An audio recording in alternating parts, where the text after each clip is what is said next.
Should we have vapes on the NHS?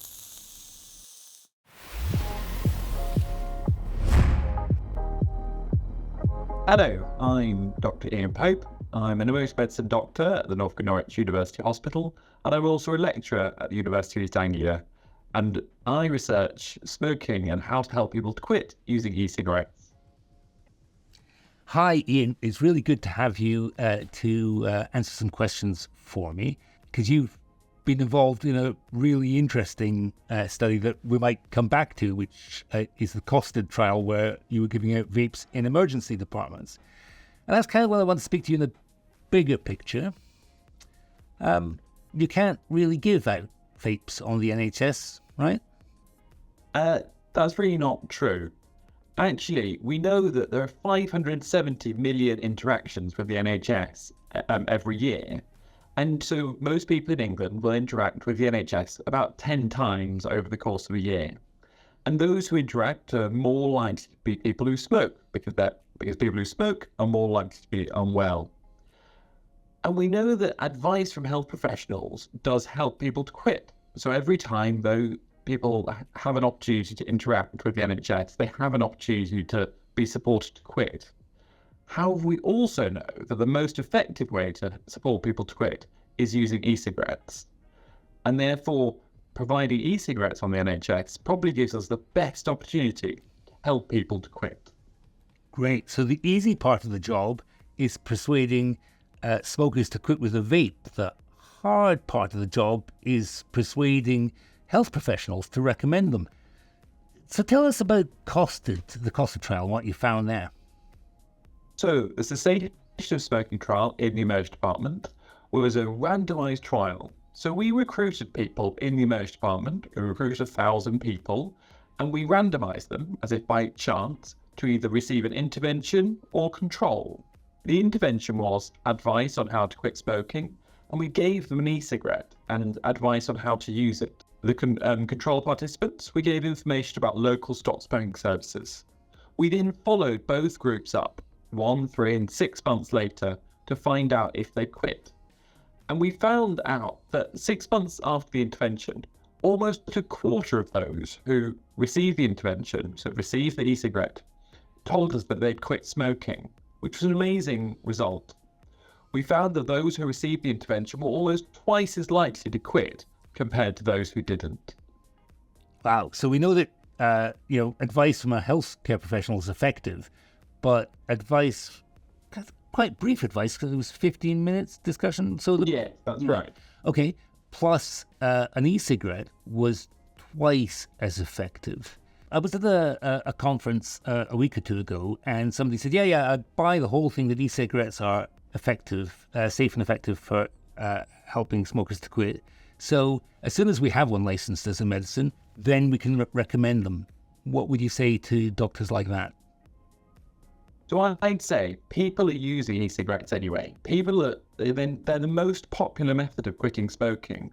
Why do we have to wait for them to be prescribed?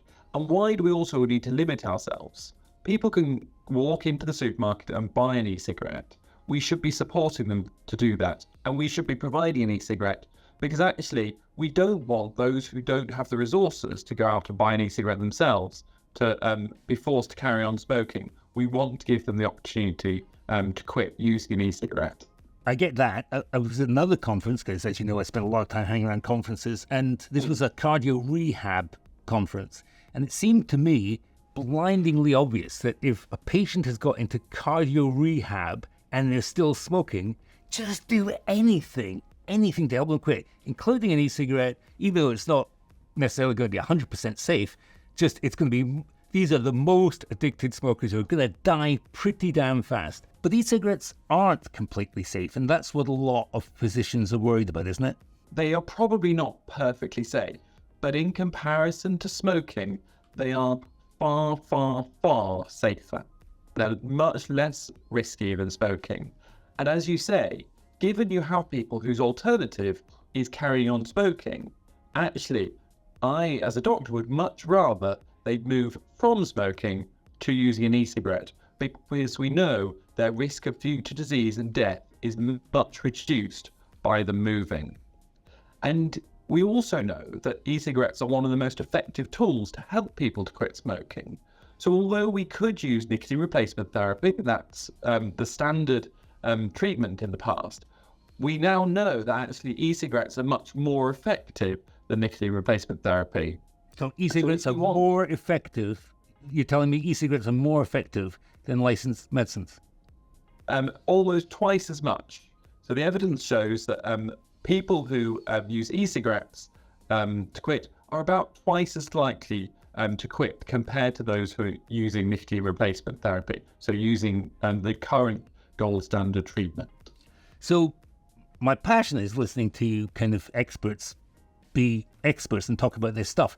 But to pay the bills, I'm a civil servant and I work at the Department of Health and Social Care, and I'm involved in this national swap to stop scheme where we're encouraging people to give out vapes to smokers to help them quit. Where would you say the opportunities might be in the NHS for that kind of offer? I mean, you did it in emergency departments. So I think the emergency department is a great opportunity because there are 24 million attendances in emergency departments every year. So you see a huge numbers of people in A&E. And you also see people who are more likely to smoke and more likely to be from more deprived neighbourhoods. So people who have the most to gain from quitting smoking.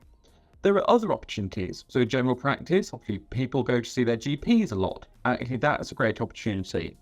Also, think about groups who are more likely to smoke. So mental health services, Swap to Stop offers great opportunity to support people with complex mental health problems to quit. Homeless shelters, very high rates of smoking in homeless populations. So actually offering it in those situations has real opportunity to support this group who have the most to gain from quitting to quit. Fantastic. So, Ian, if I've got this right, health professionals giving advice to quit is pretty effective to get smokers to quit. But physicians giving advice and a vape is, in your study, twice as effective. That there are millions of opportunities every year in the NHS to help smokers to quit. And that vaping is more effective, twice as effective than the available medications like nicotine replacement therapy. So they're great and recommended, but vapes, in terms of effectiveness, are even better. And in terms of the harm, for quitting smoking, we don't see any difference in harms between NRT on the one hand and vapes on the other. Have I got that about right? You have indeed. That's quite right, Martin. Fantastic. All right. So, pop quiz, true or false, vaping has no place on the NHS. True or false? False. Thank you very much, Ian. See you later. Thank you very much.